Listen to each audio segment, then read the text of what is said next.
So we're here with Michael Gunderson, owner of the Gunderson Law Firm. How you doing, buddy? I'm okay. How are you? I'm doing well. Thanks for having me on your podcast. Thanks for being on it. This is one of my first podcast experiences. I'm a little nervous. Yeah? You look nervous. I don't know where to put. I don't know where to put my hands. Just put it by your sides. Okay. So we're pretty much right back at that table we started, where we did our first episode of Camille, and I think we did our Full circle. full circle. I'm proud of you guys. Proud of you. I think you're really going places. Yeah. You too. So for those people who are not familiar with who you are, can you kind of tell us a little bit of who you are, and what you do? My name is Michael Gunderson. I'm an attorney in Chicago, and I own the Gunderson Law Firm in the Roscoe Village neighborhood. I have been practicing law in Illinois for just under 12 years, and our law firm has a focus on real estate and bankruptcy, our two main practice areas. Nice. And why did you decide to go off on your own? Like, what's your backstory for those that don't know?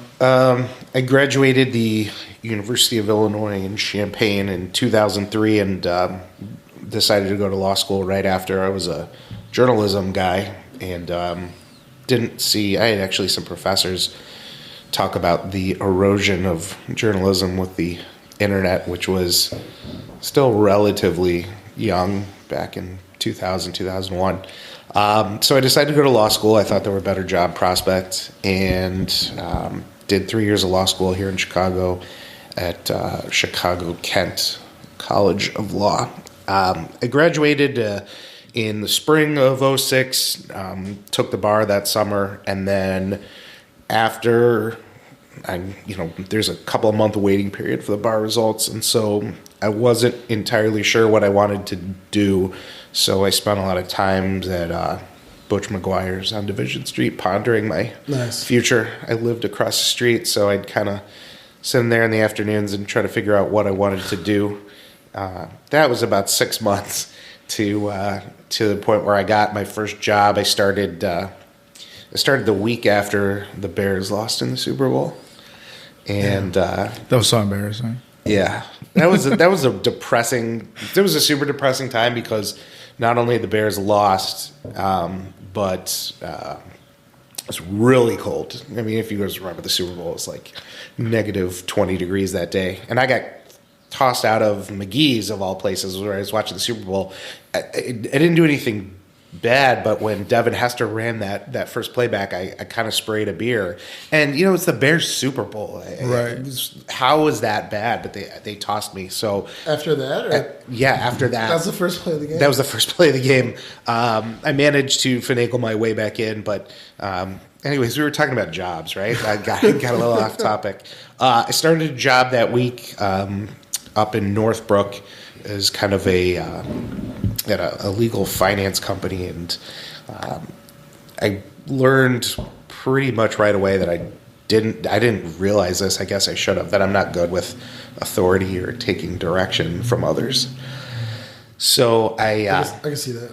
Yeah, it's just I guess I felt like an idiot. I was in the job for maybe about a month in, and I was like, wow, I really like doing things my own way, and I'm not good at like taking direction from others.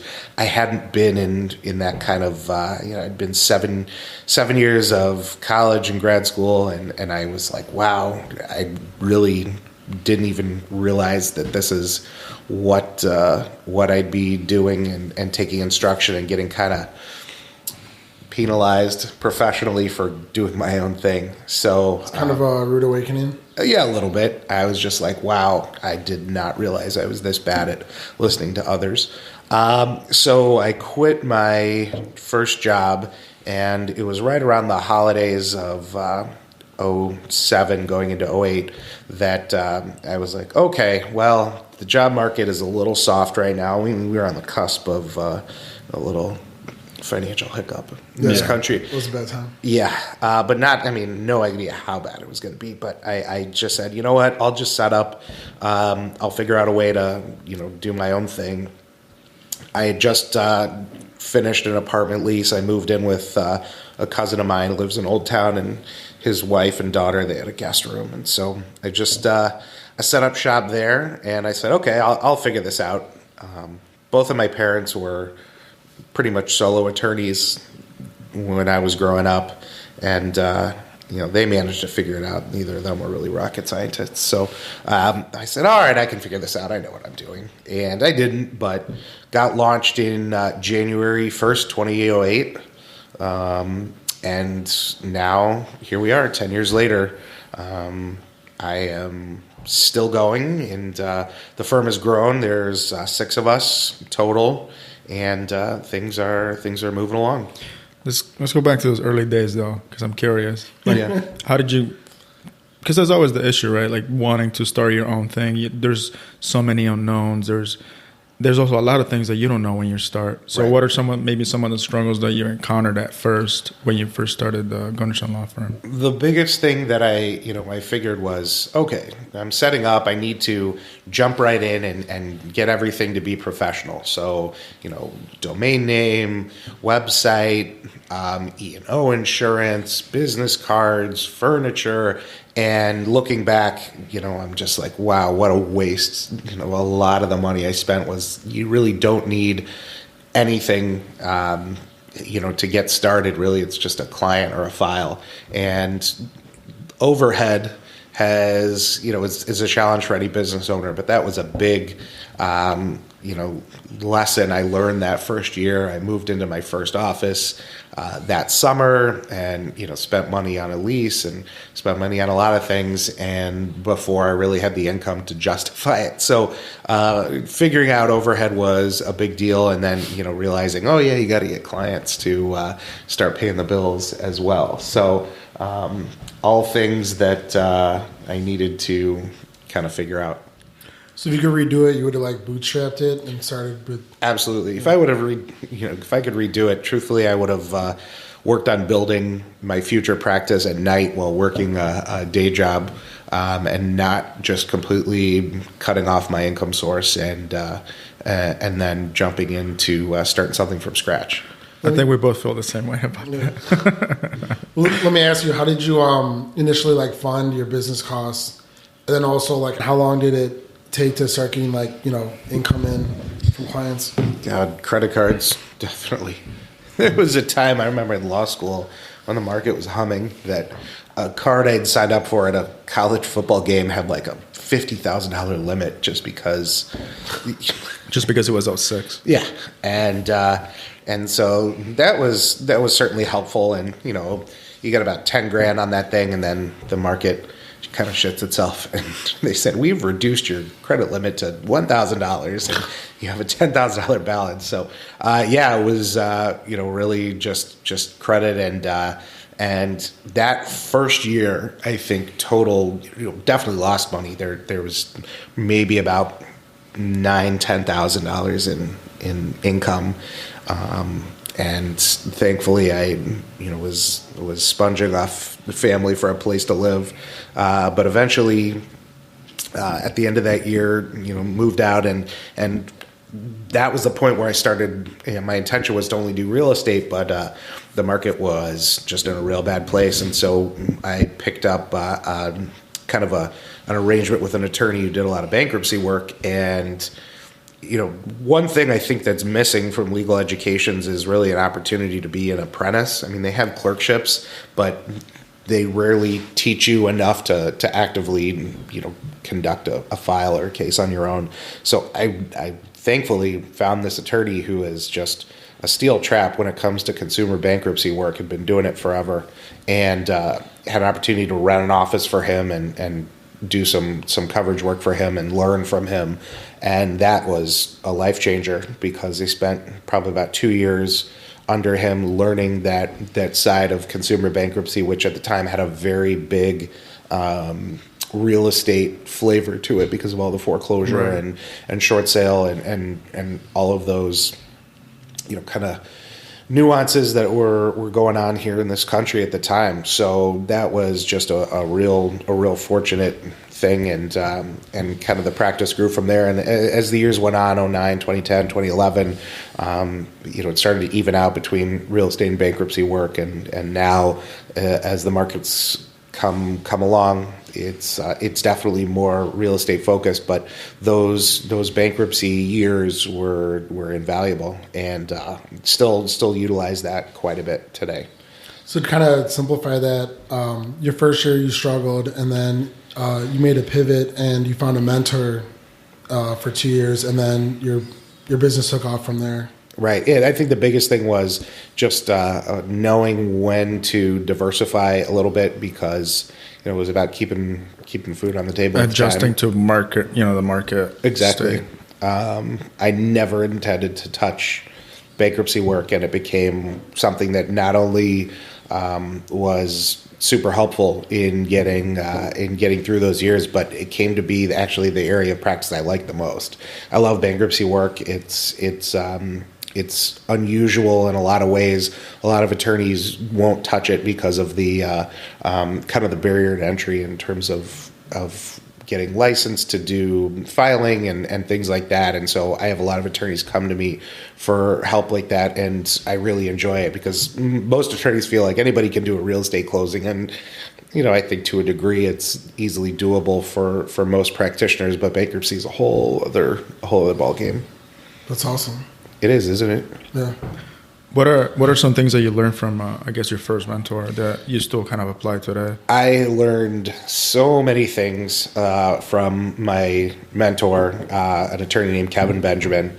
2 first names. Yeah. Did you say Calvin Benjamin, the receiver from the Panthers? Kevin.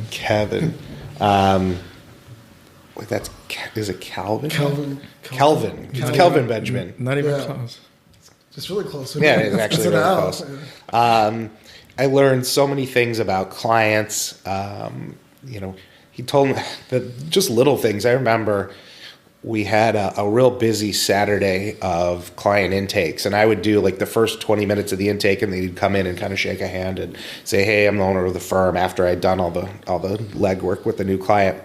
And so we probably had a dozen intakes going on that day scheduled. And I show up to the office about 9:00 that morning, ready for the day. And he goes, "I bet you that of the 12, we'll have 4 or less show up." And I was like, "Why?" He goes, "It's raining." And I go, "You can't be serious. I mean, these are people in severe financial distress, and it's rain. And man, 3 people showed up. I mean, little things like that. Everything about just the client management process, when to be adversarial with another party, when not to, simplified, that's who's asked to kiss, who's not. Little things like that, just that I would have no clue other than just years of experience. And there's so many things that I still deal with today that I bring out, some of the things that I learned from him. So that was tremendous. Being able to learn underneath him was a really great opportunity. It's really powerful. So let's go back a little bit more, actually. So you grew up in Kansas, right? Like you're actually from? Yeah, I was born in Wichita, Kansas.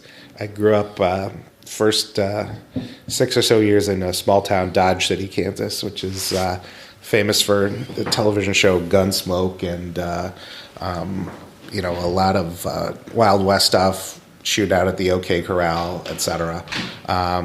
So that I moved to the other side, the eastern side of the state. Grew up suburbs of Kansas City, and left in 1999 to go to college, and happy for my move to Illinois. How did you end up being a Cubs fan? Because you're probably the biggest Cubs fan that I know. I grew up a Cubs fan. My mom is she's actually a South Sider. My mother was born here on the South Side, but her family was all Cubs fans because her older brother used to sell peanuts at Wrigley when he was going through seminary.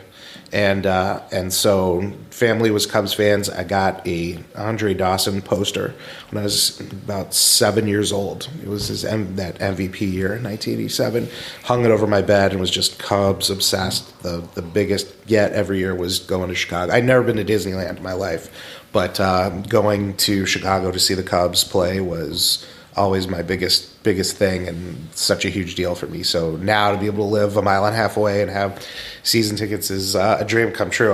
The business is great and it supports me, but I already reached the pinnacle of what I needed with the tickets and the World Series and living close by. Everything else is just fluff at this point. So I've already peaked. Now it's all just a slow decline. How'd you feel when they won the World Series? How did I feel? Awful. It was greatest day ever. I literally still can't put together my thoughts that night. I mean, it had been such a long day. We had reserved our table at a bar in Wrigleyville at about, we'd gotten there about 9, 10 a.m. I was on fumes because I'd been in Cleveland for game 1 and then had come back and seen a loss, one of the Wrigley losses. And so, after all the travel and everything and just the ups and downs of being in the World Series, by game 7, I was just beat down. I'd been punched in the face a couple weeks before. Literally, yeah. Yeah. And, I forgot about that. And the Cubs-Dodgers game, the Sunday night game, the Clayton Kershaw just dominated the Cubs. So I got punched in the face that night. So What'd you do? You don't remember that story? What did I do? Oh my God, it was the funniest shit ever. I'm not a fighter. I'm not an aggressive person. I'm actually somewhat of a pacifist. Weren't you fighting over a cab or something? It was a cab. I mean, I wasn't fighting. I got punched in the face. There's a big difference. I got punched in the face over a taxi that night. So overall, mentally, physically, I'm pretty beat down by game 7. But when it happened, I was just kind of like an altered state. It was just total dreamland, and now nobody can take that away from us. We've got that, and everything else is gravy. That's why last year was a disappointment not to win again, obviously, but you're just floating on cloud 9. So all in all, things are okay. How do you feel about Jake leaving the other day? Jake Arrieta? Yeah. Love Jake Arrieta. He's such a huge part of the ascension.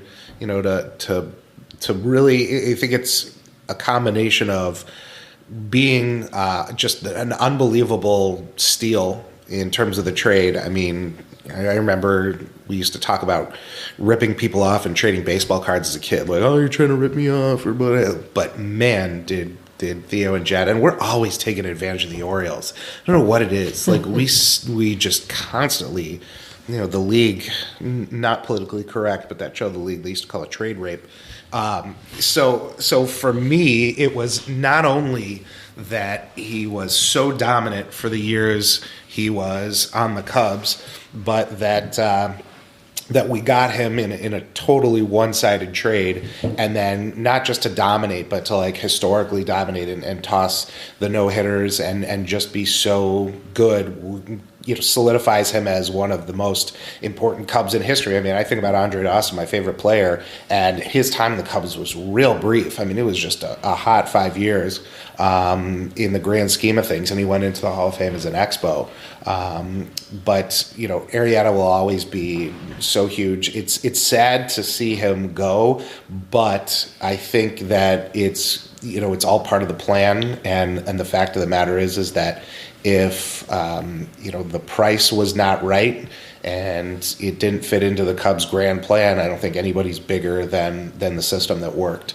So I definitely wish him well. I'm glad he's not in the division, and I think he's somebody who takes really good care of himself, and I think he'll be a force for time to come. But trust the process. So I feel like every time I went to watch a game and he was pitching, he always did bad. Like I wasn't like impressed at all. It was weird. Really? Yeah. Like the couple times that I went and he was pitching, it was just like they would take him out like pretty fast. He Carter's bad luck. You're either bad luck or maybe I don't know. He could be a little spotty, at times. But nothing but the best for him. Anybody see the note that he sent that went viral? Oh yeah, I read it. Yeah. Yeah, real class act guy. People were making a big deal because of his handwriting was so so good. It was how Carter writes, calligraphy or whatever. Yeah, so I feel like Sorry, I it's took a calligraphy class. Did you? Yeah. Yeah, he writes really well. You know what I found out? I found out that architects are taught to print in a certain way, and I learned that from a client who's an architect that was putting down some stuff to put together a will for him, and I was floored that that's actually one of the big ways they're taught, and I'm kind of jealous. I kind of want to take an architecture class to learn to print like that, because we know cursive is dead, so I wouldn't mind that. Or Yeah. just a Jake Arrieta calligraphy class. I'd love to be able to print like he could. So Now, let's talk about that article you wrote on your, what is it, Hey Gundy blog? Calling out Zillow. I will never call anything I post online a blog, mainly because I started this website in law school because in law school you can use a laptop. Or back then, this was out of the ordinary. They didn't really have this in college, but you have a laptop up and plugged in for law school classes, and I'd just get bored out of my mind because a lot of the stuff you learn in law school is, theory or antiquated case law, and I just did not have the attention span for it. So I used to publish a website that I won't call a blog because at the time blogs didn't really exist, and it was just essentially a mixture of text and pictures. That's all it was. It was HTML text, based. I had no editor, nothing. It was just a blank, a single text file that I would add and link to, a photo bucket account. And then I killed it when a story I'd written that wasn't particularly outrageous, but featured a good friend of mine who was interviewing for jobs, and one of his interviewers found the story and read it and was, thought it was humorous. I mean, it was just a story about us going to watch an Illinois Northwestern basketball game. But the fact that this guy Googled him and found it, I got nervous about, causing anybody, to lose an opportunity, and then started to think, yeah, maybe it'll cost you to lose an opportunity and you won't be able to get a job. So I killed it in 2006, and I brought it back for a one-time only thing because I was watching TV and I saw a Zillow commercial. And the Zillow... Did you read that? No. Zillow had a commercial, real sappy, corny commercial, where a family sees a house and the mom and the dad, they bookmark it on Zillow. They're like, oh, someday. And eventually they get a notification from Zillow. It's on the market. And the next thing you know, they're moving in. So they buy this house that they'd been fantasizing about, and cuts to the dad and the son playing baseball in the yard. And then all of a sudden the dad pulls out a shovel and unearths a time capsule. And at this point, it's clear this was the house the dad grew up in. And, they open the time capsule and they pull out a picture of the dad with his dad. And the kid goes, oh, it's you and grandpa. So, yeah, he rebought his family home. And the thing that caught my eye is when they open the time capsule, it flashes to a blurry baseball card. And I just, something caught my eye, and I rewind it. And I noticed that it's a 1989 Topps All-Star card. And I didn't know right away what year it was, but I just had a vision. I was like, what card is that? So I started doing Google image search, and the first thing I was mad about is that dad looked like he was like in his mid-50s. So why in the hell would he have a 1989 card in like a childhood time capsule? That made me mad because that was my childhood, and right. I'm already struggling with feeling old at 37. So I was like, okay, that's bullshit. That guy is not 37. But then as I started researching the card, I realized it was an Andre Dawson All-Star card. It was a 1989 Andre Dawson All-Star card that they had modified just enough to not probably have to deal with any copyright issues or licensing fees. But in doing that, they modified the card just enough that it didn't resemble the original card completely, but enough to kind of blur it out. But they made Andre Dawson pretty much a white guy. And, that may have been just, an airbrush, omission or what have you. But it looked like a Toronto Blue Jays player. And for whatever reason, I thought it was Pat Henkin, the old pitcher from the Blue Jays, at just first glance. And then I said, well, that's weird. He was a pitcher and the guy's batting, but the Blue Jays were in the World Series in the 90s. So I'm just trying to figure it out. And then I realized, no, it's Andre Dawson, and they didn't just modify his uniform, but they also white-faced him. kind of white-faced him. Messed up. So I posted this blog about it, being like, I'm not offended as a social justice warrior. I'm offended as an Andre Dawson fan. How dare you do that to Andre Dawson? Like, go ahead and mark up any other card, but Zillow have no shame to mess with Hall of Fame Andre Dawson's baseball card. So I posted that, and the next day I get a call from Zillow's brand manager. They're like, "Oh, real nice lady. Well, we love to talk to you. Let's talk about this." And then it was scrubbed from YouTube. They took the video off of YouTube. Because of you? I mean, I don't know. I linked to the video on the blog that was on YouTube, along with all their other commercials. I mean, maybe it's a coincidence. I think it's an odd coincidence. And I haven't talked to them yet. I sent her back an email, said, yeah, I can talk today. So today was the first day I was kind of around in the office. So we'll see. But I don't want to fight with Zillow. They're kind of a behemoth, and they definitely have a presence in this industry. But man, loyalty to Andre Dawson comes first. So yeah. Yeah, it should have gone on his Facebook. You posted the actual voicemail, right? I posted the voicemail on SoundCloud just to say that they're image conscious. So they're probably, my guess is they're going to ask me to take down the blog. We'll have to do a follow up and find out what happens. I'd just like an explanation on the rationale of the advertising agency in modifying that baseball card. We'll see. I'll update you if I have the phone call. Yeah. So I guess kind of go back to like the business part of the podcast, because there's a lot of people that want to start their own firm and all that, but they always have a lot of trouble finding clients, right? Right.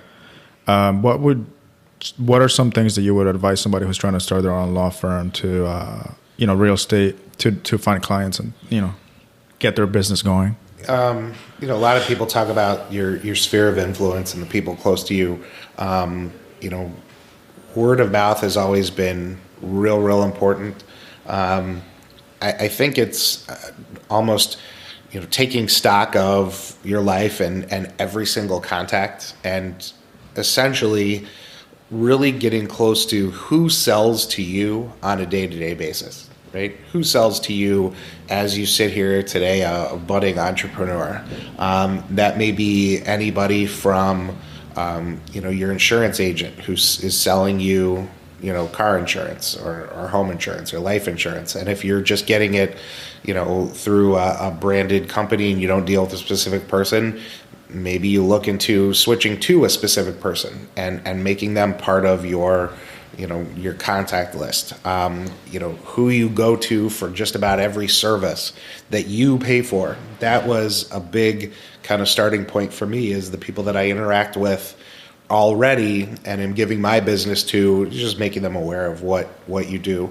And then just being out and being in public as much as possible, and, interesting things can happen. I'm a big proponent of having a public persona that you're willing to be, put yourself out there and be a resource to people, even if it doesn't necessarily, I call it favor law, which is doing a lot of stuff that may not result in money or profits, and that's definitely not a good long-term strategy. It's pretty taxing, but at the start, that was big for me, and is helping people out at really, either reduced rates or pro bono, just to kind of get a foothold in something. But you have to identify what is part of your long game, what's part of your end process. If you're, struggling to make ends meet, you're probably going to be able to devote, less time to just helping people out without,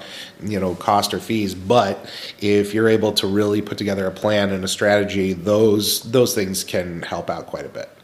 So building relationships with other business owners that you're already doing business with, so you can exchange business, then also going out and networking to get more clients. Yeah, absolutely. At different events. Absolutely. I think the networking part of it is huge. That was, for me, I had been put into a networking group by my first job, and I stayed in it after I left to go do my own thing. And it was a different feeling. I was 25 at the time, and in a breakfast networking group with people that had an established realtor, an established insurance agents, people that were 20 to 30 years older than me, with families and mortgages and stuff like that. And so that was a little bit of an adjustment, but I feel like getting exposed to that early on made it much easier to kind of walk into those things now kind of cold and just be confident. So, a lot of people say fake it till you'll make it, but that, that confidence helps quite a bit. People, automatically assume. So, wear your brave face as much as you can.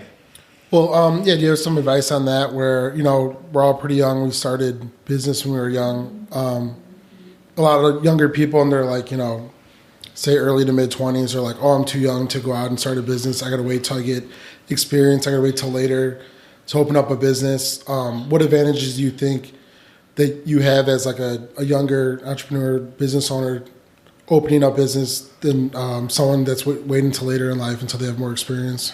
I think that what is super helpful, and I experience this as I get older and older, is that you have more energy and less responsibility as a younger person. If you have to put down, what your month-over-month obligations are in order to meet your basic needs and still start a business or do something, it is easier, and you hear this all the time. It's easier to do when you have less, you don't have kids, you don't have a family, a mortgage, etc. So that's a big reason, and it's just energy level, being able to go. I know for people who are entrepreneurs that are maintaining a regular job and then trying to do their future project, after work hours, it's a great way to do it, but you have to be able to, get by on 4 or 5 hours of sleep, and that was easier to do at 25 than it is at 37. So I would say that it's just a great thing to jump at while you can, and while you have further, you're going to have further to fall when you do it later on in life. So do it where you have the room to fail and pick yourself up and do it again when you're younger. That's great advice. Another question I had. Since we are in it's a real estate podcast, we are in real estate, you're a real estate attorney, especially with, in your industry, more of the time you need a brick and mortar. What was it like, going out and like finding an office space, for you, and then eventually employees, and then kind of moving, upgrading from offices as you grew? Yeah, I'd say that, it was, I bought my office last year, which is kind of hopefully the end of a constant year-over-year move, which was definitely the case between 2008 and 2018, was every single year, either changing something or moving somewhere. I'd say stay as humble as you can and take advantage of things and places that cost as little as possible. Everything is so mobile now that having a brick and mortar office is probably less important now than it's ever been.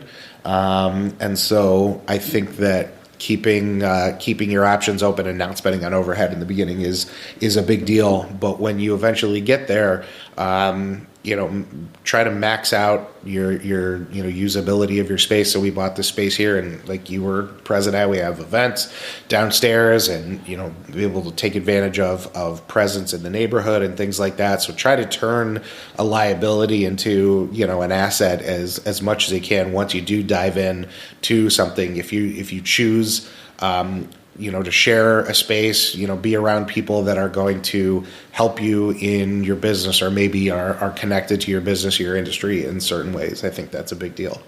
And you got this place, and then you did some significant build out. Would you advise doing, is it better to do that and kind of build a place custom to your needs, or to find a place that's already kind of finished? I think it really depends on your budget and cost and what you can afford. I mean, building something out to fit your needs is great, and it's it's a real sign of could be a sign of accomplishment, and you've made it and you've been able to carry this out. But if your financial structure doesn't support it, I would say don't put yourself in a position to be hurting financially because you feel you need that custom build out of that perfect branding, I'd say that should come as more of a reward from success than necessarily trying to get to success. I'd say, bootstrap it as much as you can until you really can justify the investment. That's just kind of how I look at it.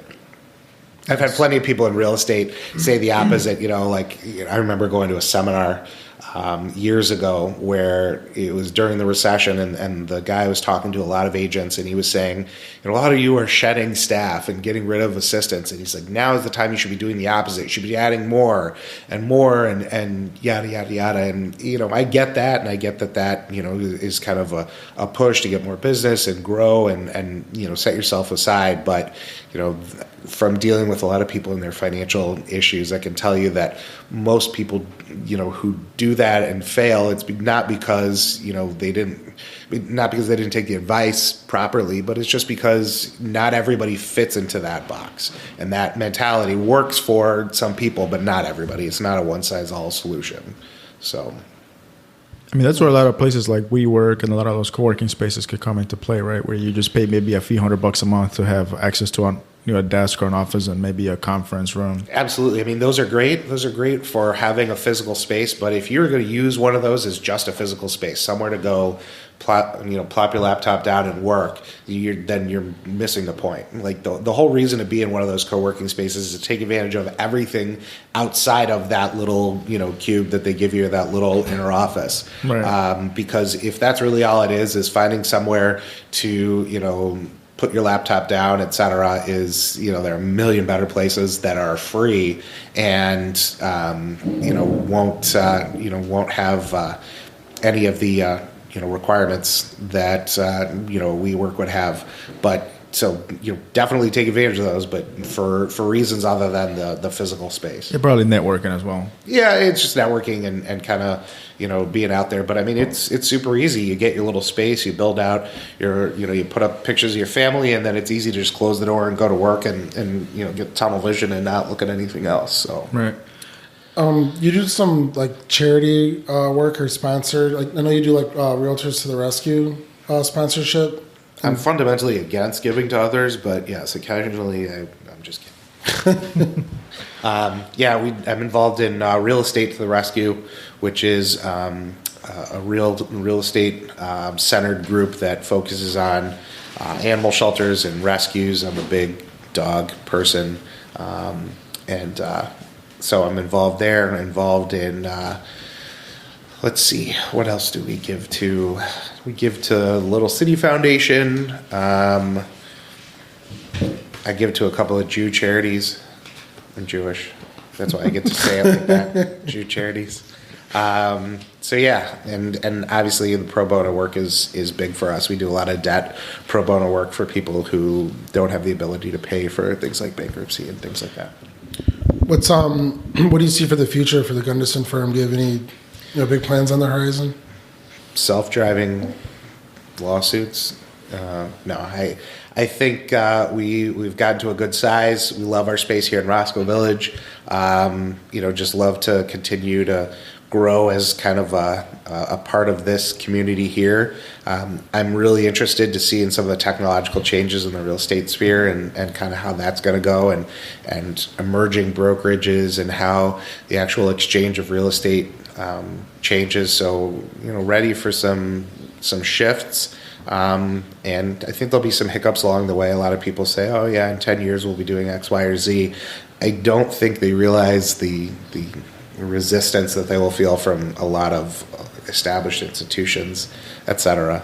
The Cook County Recorder on its cover page talks all about blockchain technology and how, just touting, oh, we're moving towards blockchain and doing all this recording on blockchain and just talking up all the technology. And I look at it and I say, well, could you get just like the regular recording right first?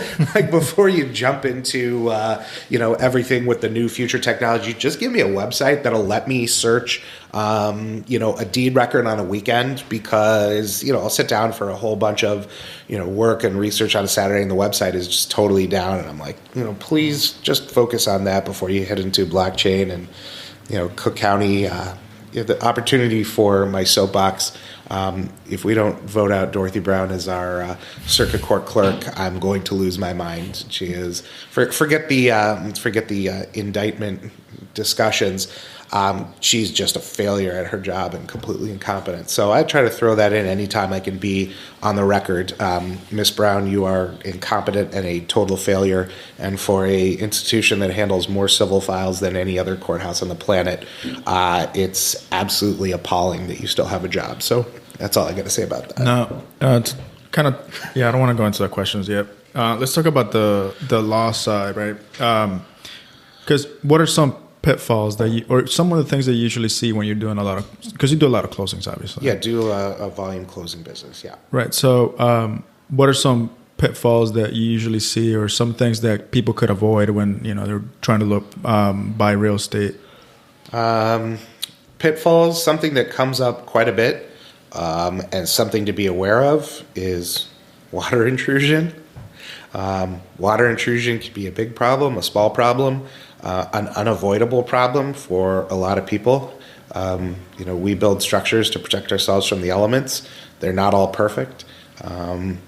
If you are not prepared to handle possibilities with regards to issues with property, replacing mechanical systems, dealing with water intrusion, foundation cracks, people say, oh, it's better to buy than rent. Well, if you have an aversion to spending money to maintain a piece of property, then rent. That's totally acceptable. Realtors who I love and have to kiss their ass all the time to stay in business, love to say, it makes much more financial sense to buy and rent. And I agree in a lot of respects. I agree to many of those arguments. But the problem is some people just don't want to spend money or deal with problems. And even though it may make financial sense for them to, over the long term, buy instead of rent, some people just aren't prepared for the requirements of a home ownership. And so that's one of the big pitfalls that I see is people that just, there's a little entitlement or expectation, like I'm getting this, I deserve this, and just not prepared for that. The other is for people who buy condos. Condo ownership, again, comes with the kind of understanding that you're in a cooperative environment where you will have other people with different ideas than you about how to handle finances and projects and things like that. And it will not always be the way you want it. Not everybody is cooperative, and you'd think, oh, everybody's like-minded, we all invested and put our money in here and we're all living here and we're all Chicagoans or what have you, but you are basically putting your ownership interest in the hands of a lot of strangers. And so people really have to be prepared for what that means. I wouldn't say they're pitfalls, just things to be aware of. Home ownership is, I think, fantastic and a great financial, vehicle for, wealth accumulation and things like that. But if it were just the completely picture perfect thing, every single person would do it and there would be no rentals. But rentals do have a factor, and they make sense for a lot of people. So, did you want to go into the questions? Yeah. So we had a question, not quite a lightning round, but probably 30-second answers. Sounds good to me. This is kind of a good one. What were you doing at 25 years old? What was I doing? Is that when you started? 2004. No, 2006. I was 25.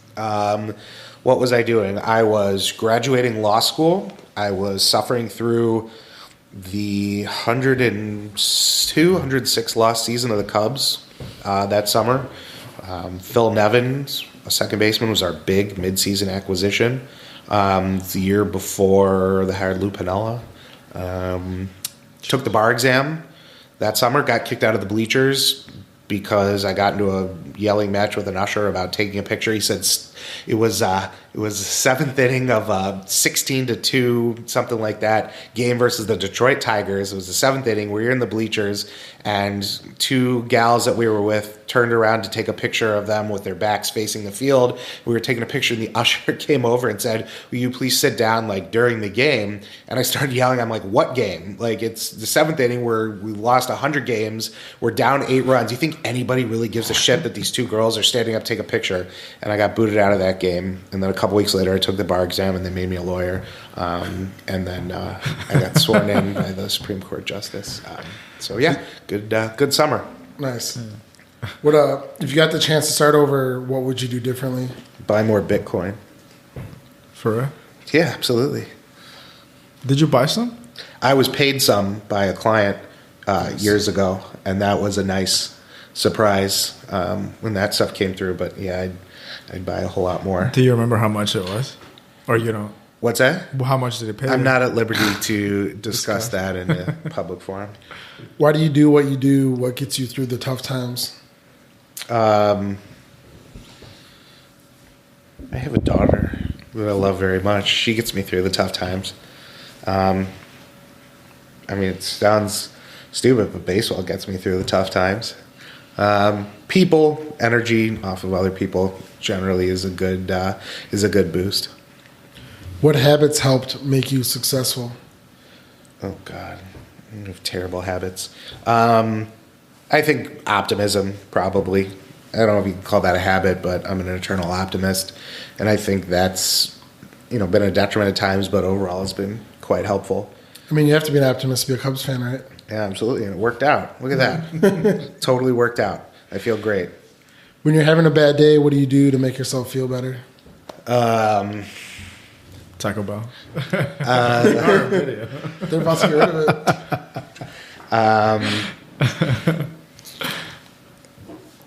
What I do to make myself feel better.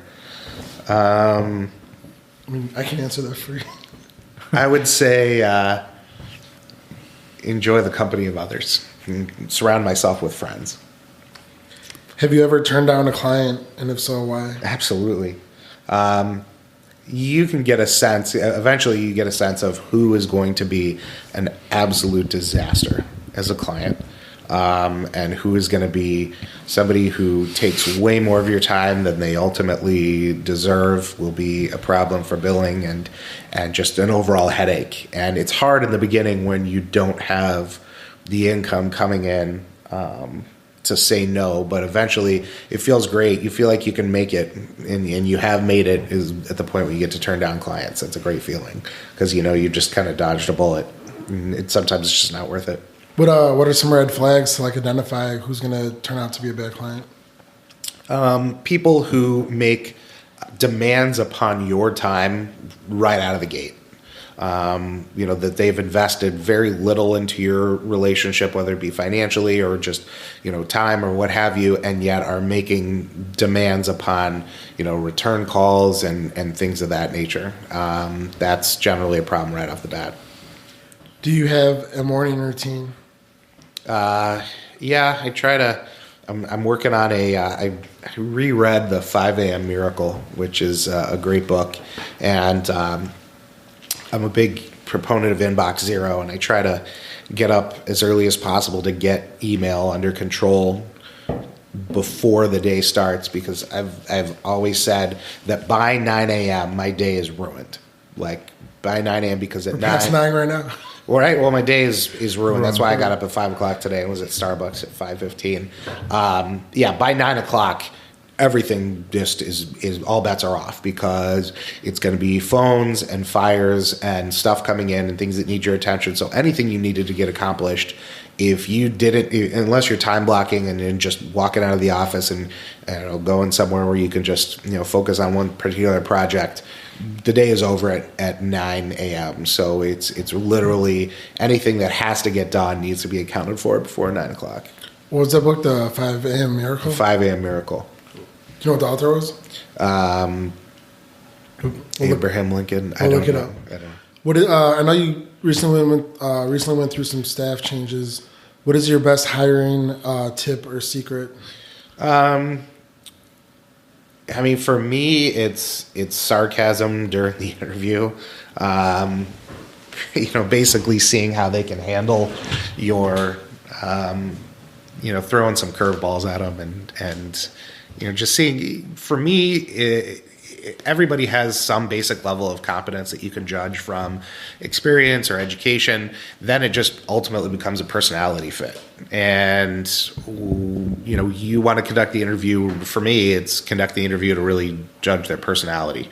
Because, if they prove themselves that they can't do the job logistically, or they don't have the skills to do the job, then it was never going to work out regardless. But,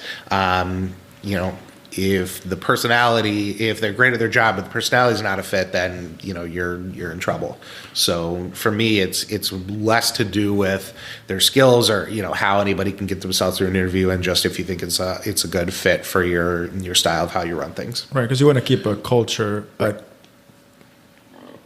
mean, while we're on the topic, so you've been working with CJ a while, and you just recently how'd you land CJ? Oh my God! Just recently made him a partner. Yeah, I made my associate attorney Courtney John Lamb a partner. Total random chance, and we're even from kind of the same hometown. He's also from Kansas City, but I had a client who offered me a job as general counsel for a company he was starting, and I said no because I didn't want to add it on to my plate of things I was doing, and I had some reservations about the long-term prospects of the company. So he went and advertised for the position on Craigslist. He put out this general counsel position on Craigslist, and Courtney got the job. And as I suspected, about 9 months later, the company closed down, and Courtney had done such a good job and was such a good find for them that he came to me and says, listen, I have to close down the company. It's not going to go forward, but is there anything you can throw to this attorney? I have to let him go. And, he's, I think he's waiting tables at a steakhouse at night to, kind of make ends meet, but he's a real sharp attorney. And I said, yeah, sure. And so he came in and I said, yeah, I'll, give you an opportunity. I have some court you can cover. And he covered something that was not supposed to be a court appearance that required an argument, and it turns out it did, and he kind of picked it up and ran with it on the spot. Nice. And for me, that's such a big deal, is being able to really kind of think on your feet and handle the situation the way it needs to be handled. So as soon as I saw that, I hired him right away. I said, no, you're full-time. And now he's worked his way up to partner. So, throwing him into the fire, tossing your kid in the swimming pool is a great way to see what they're made of. And that was a great find.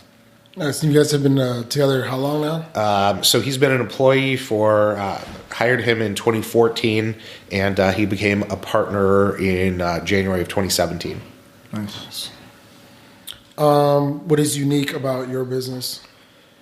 We are, as you can see, a little less formal than your average law firm. I'd like to think that we actually give a shit sometimes. You got a lot of times where it's just like, we're running a small business, and it's a law firm, which is a unique kind of small business. But if you don't care about what you're doing or have a little pride in your clients and are willing to fight for them, then it just gets a different feeling. So I think we're unique that we actually care about the outcome for our clients, like feel like we have a personal stake in it, which can be a bad thing too, because kind of take you through the emotional ringer. But, at the end of the day, I think it makes you a better lawyer when you actually feel somewhat personally invested in the outcome. Do you have a favorite failure? Is there one that set you up for future success? Yes, there is. I was in that networking group that I was put in, and I had a client who referred me a personal injury case, a medical malpractice case. This man had been diagnosed with throat cancer, and it was, his claim was that it was misdiagnosed, that he had gotten, some pathology slides reviewed, and they said it's not cancer, and then 6 months later it was cancer. So I spent the better part of a summer chasing down the actual physical pathology slides, and I had to go into court and argue to force the hospital to give me the slides. And then when I did that, I had to send them to a professor at Harvard who was going to review the slides for, $2,000 an hour. He was going to review the slides and give me an opinion on if there was something, pursuable there. And so doing all this running around, arguing in court, get the slides, and then I get the report from the doctor in Harvard, and he said, nope, no case. So all that time and expense, it was gone. And I went to tell the client, we had lunch, and I told him, I tried. He says, oh, I appreciate all your efforts, et cetera. Oh, by the way, my nephew fell off a roof building, a home a couple weeks ago. Can you help him? And it was just slam dunk case, and the settlement ended up paying for my wedding. So that was a failure that, I think if I had not run around and tried so hard to get something done for that client, he probably would have been comfortable sending me to somebody else. But yeah, that was a failure that turned around pretty quick. It's like always put forth your best effort, because no matter, you can't control the results, but you can control the effort you put in. Yep. And you'll get the results. You never know. Hang in there, baby. The cat with the chin up bar. All right, let's do one more. What living or dead person other than family members do you most admire?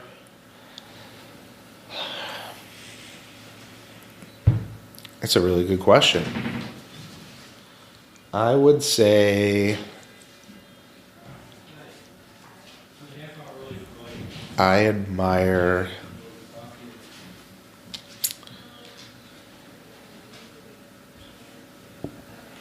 Golda Meir. Who? What?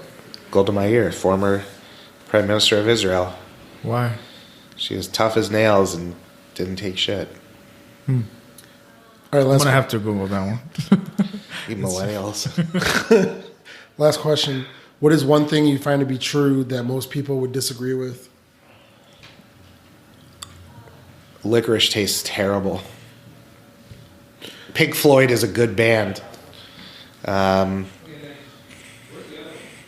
had a third one, something that I believe that most people disagree with. Yeah, I'm going to stick with those two. All right. Awesome. So, Gundy, where can people find you? And what's like the full services that you offer? Where can people find you? We handle all matter of real estate transactions, buying and selling, residential real estate, everything to do with bankruptcy, debt, being sued on credit cards, foreclosure, things like that. And hearkening back to my old hustling days, still handle personal injury case here or there if necessary. I like to think of us as a neighborhood law firm. We're here on the corner of downtown Roscoe Village, and just like to say, we have an open door. And if people have concerns about just about anything that could affect a consumer in their day-to-day, come see us. And we have a lot of great colleagues that we send to for various things we don't cover, like divorce or criminal or certain estate planning things. We've got a great I'd say family of attorneys that we work with. And so I'd say come on by. We got dog treats, we got Nintendo. Come by and come have a visit. I'd like to add free parking and free candy too. Absolutely. It's so much easier to come visit you here than it was at 444 North Michigan. Yeah, we used to be on Michigan Avenue, and that was tough. That was a big boy building, and I never quite felt comfortable there. So I'm much happier in my commercial condo. Literally parked up front, and just walked in instead of having to park down the street and get validated downstairs with an ID and deal with the security guards. It was like 15 minutes just to go see you. That wasn't us. We were there for a year, and it just was not us. And so I feel a heck of a lot better. The view was cool. Yeah. But yeah, man, thank you for doing this. Really appreciate your time. My pleasure. Thanks for having me. All right, guys. Till next time.